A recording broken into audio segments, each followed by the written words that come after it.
I've been asked to do an interview for Jacob Lenhoff's YouTube channel on tattooing. He sent me a few questions. I'm going to answer these for you real quick. Kind of keep my responses short and to the point.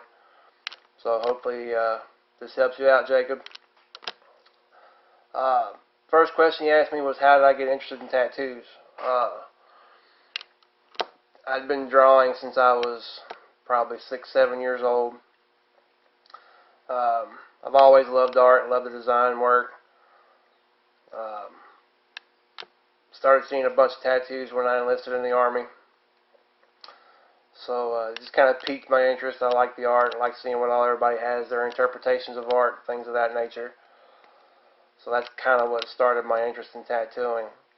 I got my first tattoo when I graduated basic training. Everybody in my unit went and all got the same tattoo. That was my first introduction to actually getting tattooed, and of course that just piqued my interest even further. After I got my first tattoo, within the first year, of course being deployed, we weren't able to get tattooed very much. So within that first year after my first tattoo, I didn't really get a whole lot until I came back stateside, and then it was on after that. Got quite a few once we got back stateside. Let's see.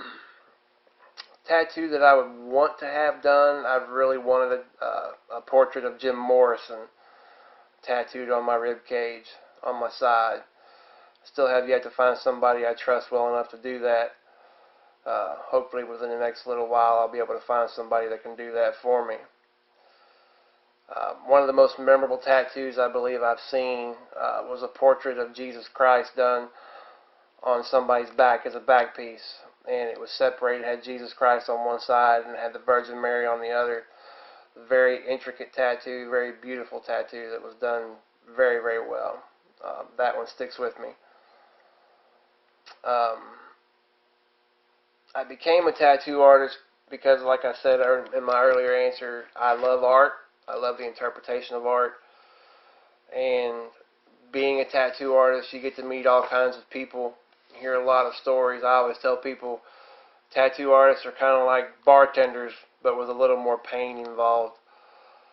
You know, we hear a lot of stories, people tell us things. Some of my favorite tattoos to do are memorial pieces.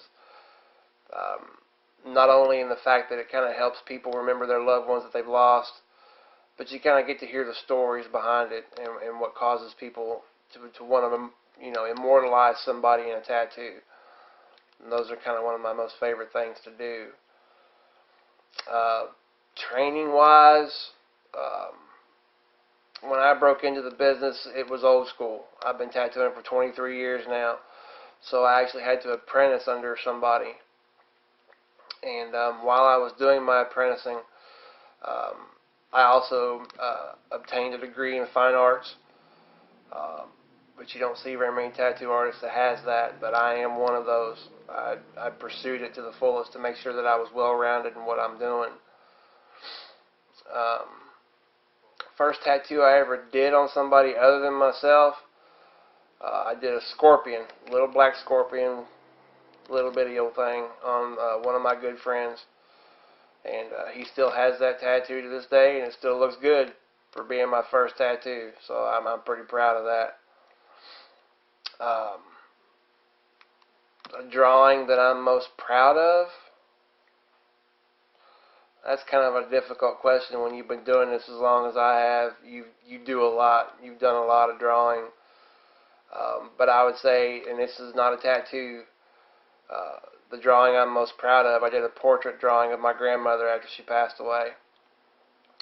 And I gave it to my mom. And I'd say that's probably the drawing that I'm most proud of. Tattoo challenge that I'd want to do and why? There's really not an answer for that question. I love what I do. I love tattooing. I love the art behind it. I love the interpretation of the art. So pretty much anything I love to do. So, you know, that's a that's a good question. I don't really have a good answer for that one. But Jacob, I hope this suits what you were looking for. I appreciate you coming to me with the offer to do this interview. And that concludes the interview, brother. Thank you. God bless.